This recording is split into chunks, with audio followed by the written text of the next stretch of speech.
নমস্কার বন্ধুরা, welcome to Moli kitchen. Moli রান্নাঘরে আপনাদের সবাইকে ওয়েলকাম জানাচ্ছি। আজকের আমার recipe paneer fried rice. Fried rice কিন্তু নানান ধরনের নানানভাবে বানানো যায়, তবে ফ্রাইড রাইস বানাতে গেলে অনেক সময় চাল বেশি সেদ্ধ হয়ে যায়, কিংবা ভাতটা কিন্তু সেদ্ধ হতে চায় না, কিংবা কতটা চাল সেদ্ধ হলে ভাতটা কিন্তু একদম পারফেক্ট থাকবে সেটাই কিন্তু অনেকেই জানে না। তো আসুন তাহলে দেখে নিই আজকের রেসিপিটি। তো রেসিপিটা বানানোর জন্য এখানে আমি 1 কাপ পরিমাণ বাঁশকাঠি চাল নিয়েছি। আপনারা যে যেমন পরিমাণে চাল নিতে চান সেই পরিমাণে কিন্তু এখানে চালটা নিয়ে নেবেন। এখানে আমি 1 কাপ পরিমাণে চাল নিয়েছি, মানে 200 গ্রামের মতন এখানে কিন্তু চাল আছে। তো চালটাকে খুব ভালো করে কিন্তু প্রথমেই 3 থেকে 4 বারের মতন ধুয়ে পরিষ্কার করে নিয়েছি। মানে চালের মধ্যে যত রকম ময়লা আছে সেটাকে কিন্তু খুব ভালো করে ধুয়ে পরিষ্কার করে নিতে হবে। তারপর বেশ কিছুটা পরিমাণে জল দিয়ে, মানে পরিমাণ মতন জল দিয়ে ভাতটা করে নেব। তো জল দেওয়ার পর 1 চামচের মতো লবণ আর একটা দারচিনি, 2টো এলাচ আর একটা লবঙ্গ দিয়ে দিলাম। দেওয়ার পর খুব ভালো করে কিন্তু নাড়াচাড়া দিয়ে নেব, দিয়ে ভাতটাকে করে নেব। তো ভাতটা করার জন্য এখানে কিন্তু হাই ফ্লেমে 10 মিনিট থেকে 15 মিনিটের মতো রেখেছিলাম। তো তারপর ভাতটা কিন্তু ভালোভাবে ফুটে গেছে। তো এখন আমি আপনাদের দেখাচ্ছি ভাতটা কতটা ঠিক সেদ্ধ হলে ফ্রাইড রাইসটা একদম পারফেক্ট হবে। 10 থেকে 15 মিনিট পর ভাতটাকে দেখুন আমি একদম সেদ্ধ হয়েছে কিনা দেখিয়ে দিচ্ছি। তো এই যে দেখুন, প্রায় এই ভাতটা কিন্তু 90%-এর মতন ভাতটা কিন্তু একদম পারফেক্ট সেদ্ধ হয়েছে। এই অবস্থায় ভাতটাকে কিন্তু নামিয়ে নিতে হবে। এর থেকে বেশি হলে কিন্তু ভাতটা একদম ফ্রাইড রাইসটা কিন্তু একদমই ভালো হবে না। তো এই যে ভাতটাকে কিন্তু আমি একটা ঝাড়ার মধ্যে নিয়ে নিয়েছি। তো তারপর ভাত মানে ফেনাটা ঝরাতে রেখে দিয়েছি। আর এদিকে ফ্রাইং প্যানে বেশ কিছুটা পরিমাণে সাদা তেল দিয়ে তার মধ্যে 200 গ্রাম পনির একদম ছোট ছোট টুকরো করে কেটে রেখেছিলাম সেটা দিয়ে দিলাম। এখানে কিন্তু একটু পনিরের পরিমাণটা একটু বেশিই লাগবে, তো তার জন্য আমি এখানে পনিরের পরিমাণটা আমি 200 গ্রামের মতো নিয়েছি। আপনারা যদি পনির না পান তাহলে এটা কিন্তু ভেজিটেবল দিয়েও কিন্তু বানাতে পারেন, এটা কিন্তু খেতে ভালো হয়। বিশেষ করে পনিরের রেসিপিটা একদমই ইউনিক, আপনারা এটা অবশ্যই কিন্তু চেষ্টা করবেন বানানোর, এটা কিন্তু খুব ভালো হয় খেতে। তো বন্ধুরা দেখুন, এখন আমি লবণ দিয়ে দিলাম। দেওয়ার পর পনিরটাকে খুব ভালো করে কিন্তু ভেজে নিতে হবে। হাই ফ্লেমে রেখে 4 থেকে 5 মিনিট খুব ভালো করে কিন্তু পনিরটাকে ভেজে নিতে হবে। পনিরটা একদম ব্রাউন কালার হয়ে এসেছে, এখন আমি পনিরগুলোকে তুলে নেব। দেখুন, তো পনিরের কালারটা ঠিক এই পর্যায়ে এসেছে, এখন আমি পনিরগুলোকে তুলে নিচ্ছি। একটা ঝাড়ার সাহায্যে পনিরগুলোকে তুলে নেব। তো দেখুন পনিরগুলো তুলে নিচ্ছি। এই ইউনিক এই পনিরের ফ্রাইড রাইসটা খেতে কিন্তু দুর্দান্ত স্বাদ হয়।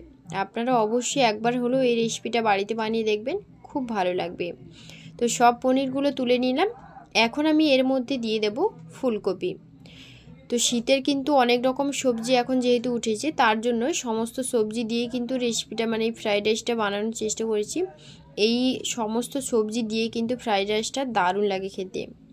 তো এখন দেখুন বন্ধুরা, ফুলকপিটা দিয়ে দিলাম। একটা গোটা ফুলকপি কেটে রেখেছিলাম একদম ছোটো ছোটো করে, সেটাকে দিয়ে দিলাম। হলুদ ছাড়াই কিন্তু এটাকে ভেজে নিতে হবে, না হলে কিন্তু ফ্রাইড রাইসটা দেখতে খুব একটা ভালো লাগবে না। তো তার জন্য এখানে শুধুই লবণ দিলাম। দেওয়ার পর 5 থেকে 6 মিনিট ধরে ফুলকপিটাকে খুব ভালো করে ভেজে নিতে হবে। আর এই সময় কিন্তু ফ্লেমটাকে মিডিয়াম টু হাইতে রেখেছি, রেখে ফুলকপিটাকে ভালো করে ভেজে নিতে হবে। 5 থেকে 6 মিনিট খুব ভালো করে ফুলকপিটাকে ভেজে নিতে হবে। তো এই যে দেখুন, ফুলকপিটাকে খুব ভালো করে ভেজে নিচ্ছি। শীতের সবজি তো সবারই খুব পছন্দের, তবে এইভাবে যদি বানিয়ে খাওয়া যায় যে কোনো রান্না, সেটা কিন্তু খুব ভালো হয়। তো ফুলকপিটা খুব ভালো করে সেদ্ধ হয়ে গেছে দেখুন বন্ধুরা। তো এখন আমি ফুলকপিগুলো তুলে নেব একটা ঝাড়ার সাহায্যে। তো এই যে ফুলকপিগুলো তুলে নিচ্ছে একটা ঝাড়ার সাহায্যে। আর ফুলকপিটা কিন্তু একদম ব্রাউন কালার হয়ে এসেছে।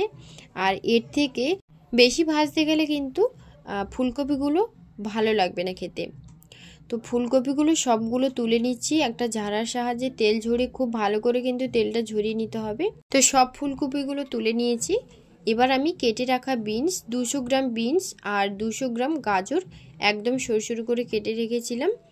তারপর গাজর আর বিনসটা দেওয়ার পর সামান্য লবণ দিয়ে দিলাম।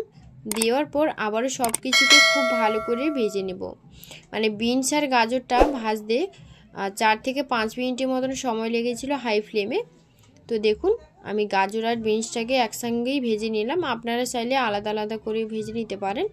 তো একসঙ্গে খুব ভালো করে 4 থেকে 5 মিনিটের মতন ভেজে নেব। স্কিপ না করে আপনারা শেষ অবধি দেখুন। আশা করব এই ইউনিক রেসিপিটা আপনাদের কাছে খুব ভালো লাগবে। আর যদি ভালো লেগে থাকে তাহলে মলি কিচেন চ্যানেলটিকে আপনারা অবশ্যই সাবস্ক্রাইব করে রাখবেন। তো দেখুন আমার গাজর আর বিনসটা একদম ভালোভাবে ভাজা হয়ে গেছে। তো এখন আমি এর মধ্যে 200 গ্রামের মতন কড়াইশুঁটি একদম মানে ছাড়িয়ে ধুয়ে পরিষ্কার করে রেখেছিলাম, সেটাকেও দিয়ে দিলাম। দেওয়ার পর কড়াইশুঁটিটাকেও ভালো করে একটু নাড়াচাড়া দিয়ে নেব 1 থেকে 2 মিনিটের মতন, কারণ কড়াইশুঁটি বেশি ভাজার প্রয়োজন নেই। তো সব কিছু খুব ভালো করে ভেজে নেওয়ার পর তারপর আমি কিন্তু বাকি রান্নাটা করব। তো বন্ধুরা আমার কিন্তু ফুলকপি গাজর সব কিছুই কিন্তু ভাজা হয়ে গেছে। এখন আমি এটাকেও একটা ঝাড়ার সাহায্যে তুলে নিচ্ছি একটা পাত্রের মধ্যে। এটা তুলে নেওয়ার পর 2টো ডিম ফাটিয়ে নিয়েছি, সেই 2টো ডিম কিন্তু একটা কড়াইয়ের মধ্যে দিয়ে দিলাম। তারপর তার মধ্যে সামান্য লবণ আর হাফ চামচের মতন গোলমরিচের গুঁড়ো দিয়ে দিলাম। দেওয়ার পর ডিমটাকে কিন্তু একদম ঝুরি ঝুরি করে ভেজে নেব। তো এই যে দেখুন ডিমটাকে ভেজে নিচ্ছি। ডিমটা ভাজতে যতটুকু সময় লাগে তো ডিমটাকে ভেজে নিচ্ছি, একদম ঝুরি ঝুরি করে কিন্তু ডিমটাকে ভেজে নিতে হবে। এর থেকে ডিম 2টো ডিমের থেকে আপনারা চাইলে বেশিও দিতে পারেন, কারণ সবজি যতই বেশি পড়বে বা কিংবা এই ডিম যতই বেশি পড়বে ফ্রাইড রাইসটা কিন্তু খেতে ততটাই বেশি ভালো লাগবে। তো বাড়িতে বানালে কিন্তু একটু সবজি কিংবা ডিমের পরিমাণ সব কিছুই কিন্তু একটু বেশি পরিমাণে থাকে। তো আমি কিন্তু এখানে একটু সব কিছু বেশি পরিমাণে দেওয়ার চেষ্টা করেছি, এটা কিন্তু খেতে ভালো লাগবে। তো দেখুন আমার কিন্তু কথা বলতে বলতে ডিমটা কিন্তু একদম ভালোভাবে ভাজা হয়ে গেছে। তো এই ডিমটাকে তুলে নেব একটা পাত্রের মধ্যে, আর এদিকে সব সবজিগুলো ভাজা হয়ে গেছে। তো এখন আমি রান্নার মানে ফ্রাইড রাইসটা বানানোর জন্য ফ্রাইং প্যানে 4 টেবিল চামচের মতন দিয়েছি সাদা তেল, আর দিয়েছি 2 টেবিল চামচ ঘি। তারপর দিয়ে দিচ্ছি রসুন কুচি 4টে কোয়া রসুন কোয়া আমি একদম কুচি কুচি করে কেটে রেখেছিলাম, সেটা দিয়ে দিলাম। আর 4-5টা কাজু ও কিশমিশ সেটাকেও দিয়ে দিলাম। দেওয়ার পর রসুনটা একটু ভালো করে ভাজা হয়ে গেলে তার মধ্যে দিয়ে দেব মানে ভেজে রাখা সমস্ত সবজি ডিম সব কিছুই দিয়ে দিলাম, একসাথে পনিরটাকেও দিয়ে দিলাম। তো দেখুন সব সবজিগুলো একেবারেই দিয়ে দিয়েছি। দেওয়ার পর একটু নাড়াচাড়া দিয়ে নেব। আর এই সময় কিন্তু ফ্লেমটাকে একদমই হাইতে রেখেছি, হাইতে রেখে কিন্তু এটাকে খুব ভালো করে কিন্তু নাড়াচাড়া দিয়ে নিচ্ছি 1 থেকে 1.5 মিনিটের মতন। তারপর 1 থেকে 1.5 মিনিট পর দিয়ে দিচ্ছি লবণ, মানে পরিমাণ অনুযায়ী লবণ দিয়ে দিলাম। 2টো চেরা কাঁচা লঙ্কা, 1 চামচের মতন গোলমরিচের গুঁড়ো আর 2 চামচের মতন চিনি দিয়েছি। আর দিয়ে দিচ্ছি 1 চামচের মতন আজিনা। আজিনাটা যদি আপনারা স্কিপ করতে চান করতে পারেন, কারণ আজিনাটা অনেক সময় অনেকের থাকে না, তো না চাইলে নাও দিতে পারেন। তবে আজিনাটা কিন্তু বেশি দেওয়ার চেষ্টা করবেন না, কারণ আজিনাটা কিন্তু খুব একটা শরীরের জন্য ভালো নয়। তো এরপর আমি এর মধ্যে দিয়ে দিচ্ছি ভাত, যে ভাতটা আমি করে রেখেছিলাম ভাতটা দিয়ে দিলাম। তো সব সবজিগুলো দেওয়ার পর ভালো করে ভেজে নিয়েছি। ভেজে নেওয়ার পর ভাতটা এর মধ্যে দিয়ে দিয়েছি, সব ভাতগুলোই কিন্তু একেবারেই দিয়ে দিলাম। দেওয়ার পর ভালো করে নাড়াচাড়া দিয়ে নেব। এতে কিন্তু আর কোনো রকম মশলা কিংবা কোনো রকম কিছু দেওয়ার প্রয়োজন নেই। তবে এই ভাতটা রান্নার শেষে আমি কিন্তু সামান্য গরম মশলার গুঁড়ো এখানে অ্যাড করব, এতে করে টেস্টটা কিন্তু ভালো আসে। আর এই গরম মশলাটা হচ্ছে এলাচ আর শুধু দারচিনি, এলাচ আর দারচিনির, এটা আমি ড্রাই রোস্ট করে গুঁড়ো করে রেখেছিলাম, সেটাই এর মধ্যে দেব। এতে কিন্তু আর কোনো মশলারই প্রয়োজন পড়বে না। এই এলাচ আর দারচিনির যে গুঁড়োটা, এটা ভেজে যে গুঁড়ো ফ্রাইড রাইসের কিন্তু এটাই কিন্তু মেন মশলা, এটা দিলে কিন্তু সব থেকে বেশি স্বাদ আসে। তো দেখুন সব কিছু খুব ভালো করে মিশিয়ে নিচ্ছি 1 থেকে 2 মিনিটের মতন। ভালো করে মিশিয়ে নেওয়ার পর কিছুক্ষণের জন্য একটু ঢাকা দিয়ে রেখেছিলাম। তো তারপর আবারও একটু নাড়াচাড়া করে নিচ্ছি। আর এই যে দেখুন ফ্রাইড রাইসটা কিন্তু আমার একদম রেডি। এবার আমি আপনাদের সার্ভ করে দেখাবো। তো দেখতে তো ভীষণই সুন্দর লেগেছে। আপনারা কিন্তু অবশ্যই কমেন্ট করে জানাবেন যে আজকের রেসিপি ফ্রাইড রাইসের রেসিপিটা আপনাদের কাছে কেমন লাগলো। আর এই পনির ফ্রাইড রাইসটা ভীষণই সুন্দর, অবশ্যই আপনারা একবার হলেও বাড়িতে বানিয়ে দেখবেন। সবাই ভালো থাকবেন, সুস্থ থাকবেন, ধন্যবাদ।